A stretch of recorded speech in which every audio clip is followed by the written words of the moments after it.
bumangon ako kasi andito na yung asawa ko. And yes, he's home. Ngayon lang talaga siya.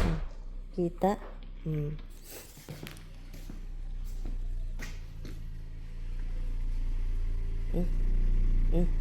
Tagilid.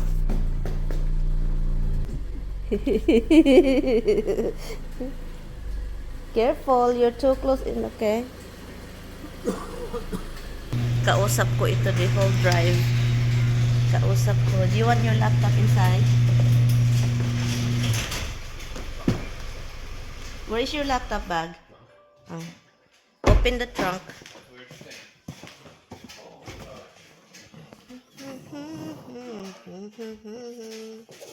Timpy? Where them Timpy? Hi guys. Dada's home. Everybody's happy.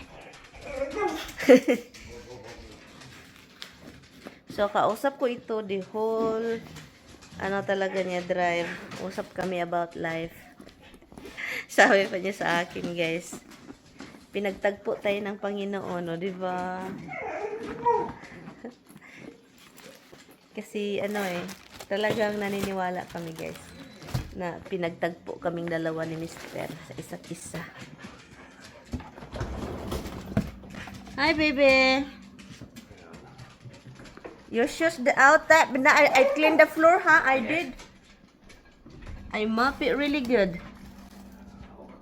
Oh, come on. Don't, oh, come on, me. Talaga, guys, oh. I will go while you bring it away.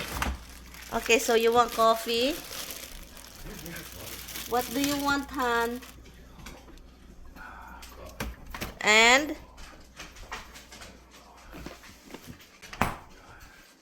Kape daw siya, guys, kape. Nakarating siya ngayon kasi lumabas siya sa trabaho. Mga 9.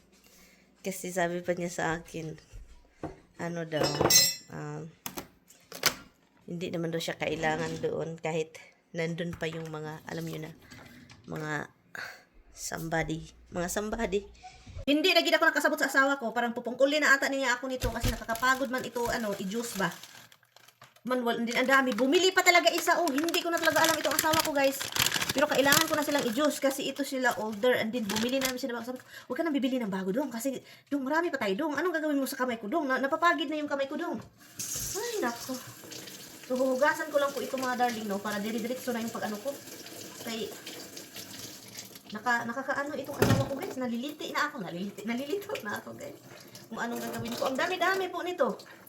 Agoy.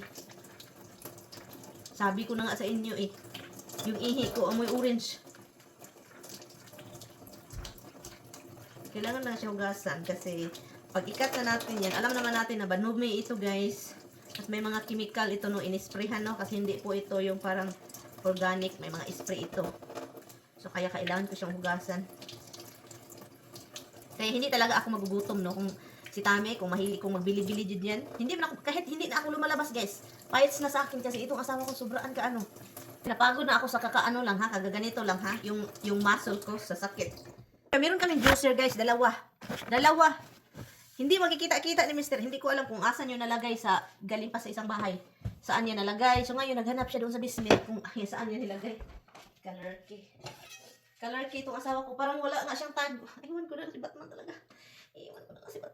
So dito natin ilagay itong mga juice natin. At kailangan nating magamit ng ito pag inom-inom na itong asawa ko. Kasi tinapos na niya, guys, yung last na gawa ko. Human. So, yun, nakagawa na tayo. Meron pa tayo. So, hindi ko alam. And then, meron pa ding isa. So, ang gagawin ko is, hindi ko muna i-juice ito. Kakain ako ng orange everyday. Ikakat ko siya. And then, ito for Tami. Ilagay sa refrigerator.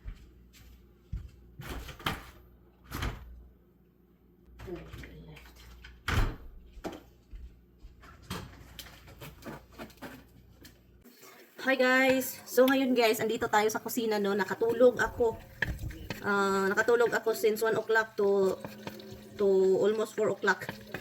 Naka-relax din si Inday Marian. At maglutuin ko lang ating broccoli rub kasi uuwi daw si Mr. mamaya. Hindi niya kaya yung sakit ng katawan. Look, andito pa rin. Ito pa rin yung damit ko. Maligo ako mamaya. And kasi mabaho na si Inday. So, luto muna tayo dito. No? Lutuin muna natin ito para matapos na ito para mapakainin ko nitong wala. Misty, what are you doing? Get out over there. Get out. It's still early for your din-din. So, yun. At, yun. Ang sarap ng buhay, guys. Tulog ng tulog lang sa Inday Marian, no? Tulog ng tulog. Buong maghapon magdamag. O, di ba? Buong maghapon magdamag. Holy rub. Paborito ni Mister.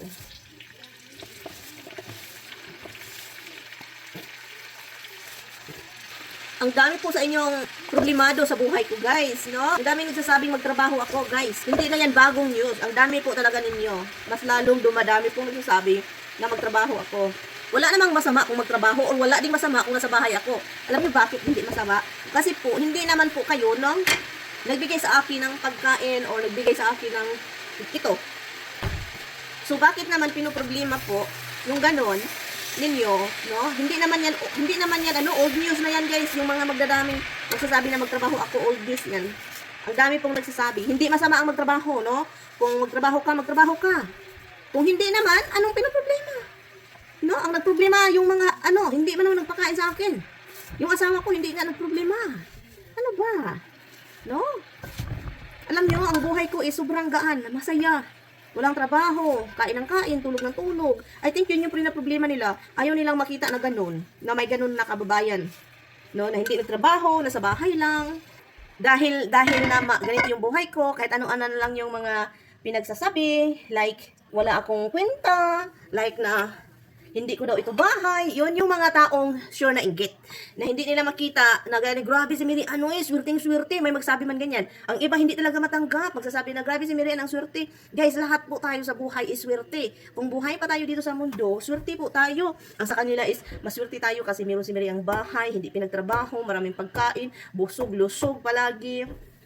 At mabait yung asawa. Pero ang iba, hindi talaga nila kayanin na ganito yung buhay ng kababayan nila. Ako naman, nasultihan ako, guys. Kung alam lang ninyo, guys, kung gaano na ako katagal na tambay. Ito yung tambay na hindi nakarinig na kahit isang salita sa asawa ko na magsasabing, maghanap ka ng trabaho, ganun. No, hindi ako nakatanggap ng ganyan sa asawa ko. As in, magsasabi yan siya, it's up to you kung gusto mo, pero it's better off na you stay home, ganun. Pero ito yung tambay, guys. Ito yung tambay na ang laking tulong ko sa asawa ko, guys. Hindi ito tambay. Nagtambay-tambay lang at walang tulong na ginawa.